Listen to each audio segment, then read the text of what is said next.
அனைவருக்கும் வணக்கம்.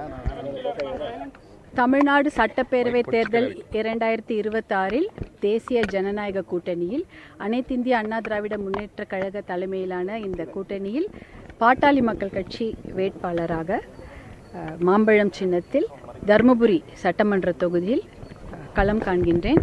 கூட்டணி கட்சிகள், தோழமை கட்சிகள் அனைவருடனும் மாண்புமிகு பாரத பிரதமர் நரேந்திர மோடியின் ஆசி பெற்ற வேட்பாளராகவும், மாண்புமிகு எடப்பாடியார் அண்ணனின் ஆசி பெற்ற வேட்பாளராகவும் மற்றும் கூட்டணி கட்சிகளின் ஆசி பெற்ற அன்பு அண்ணன் ஜி.கே. வாசன் அவர்களின் ஆசி பெற்ற வேட்பாளராகவும், அன்பு அண்ணன் டிடிவி தினகரன் அண்ணா அவர்களின் ஆசி பெற்ற வேட்பாளராகவும், அன்பு அண்ணன் ஏசி சண்முகம் அண்ணா அவர்களின் ஆசி பெற்ற வேட்பாளராகவும், ஐஜேகே பாரிவேந்தர் அண்ணா அவர்களின் ஆசி பெற்ற வேட்பாளராகவும், புரட்சி பாரதம் பூவை ஜெகன்மூர்த்தியார் அண்ணன் அவர்களின் ஆசி பெற்ற வேட்பாளராகவும் இந்த தேர்தலில் தருமபுரி சட்டமன்ற தொகுதியில் களம் காண்கின்றேன்.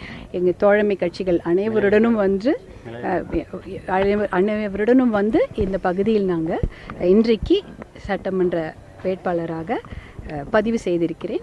பாட்டாளி மக்கள் கட்சி தலைவர் மருத்துவர் அன்புமணி அவர்கள் எனக்கு இந்த வாய்ப்பை வழங்கியிருக்கிறார். கூட்டணி கட்சிகள் அனைவரும் என்னோடு சேர்ந்து நாங்கள் இங்கு வேட்பு மனுவை தாக்கல் செய்திருக்கிறோம். எங்களுடைய அன்பு அண்ணன் சட்டமன்ற உறுப்பினர் வெங்கடேஸ்வரன் அவர்களுடன் வந்து அனைத்து சரவணன் அண்ணன் மற்றும் எங்களுடைய புகழேந்தி அண்ணன் மற்றும் சிவபிரகாசம் அண்ணன், பழனி அண்ணன், பூக்கடை ரவி அண்ணன் எல்லோருடன் சேர்ந்து நாங்கள் புகழேந்தி அவர்களுடன் சேர்ந்து இங்கே எல்லா தோழமை கட்சிகள் இன்னும் நிறைய வந்திருக்காங்க. ஃபார்வர்ட் பிளாக், மிடில் நாடு மற்றும் மக்கள் முன்னேற்ற என்ற எல்லா கட்சிகளும் வந்திருக்காங்க. அவர்களோடு சேர்ந்து இன்னைக்கு நாங்கள் வெற்றிகரமாக எங்களுடைய வேட்பு மனுவை தாக்கல் செய்திருக்கிறோம். நன்றி. உங்களுடைய ஆதரவுக்கும் என்னுடைய மனமார்ந்த நன்றி. மாம்பழம் சின்னத்தில் நான் இந்த பகுதியில் போட்டியிடுகின்றேன்.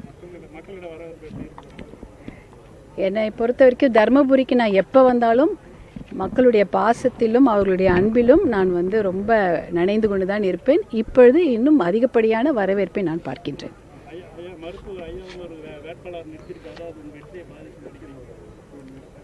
சட்டமன்ற தேர்தல் எந்த தேர்தலாக இருந்தாலும் யார் வேணாலும் வேட்பாளராக நின்று போட்டியிடலாம். அது வந்து ஜனநாயக கடமை.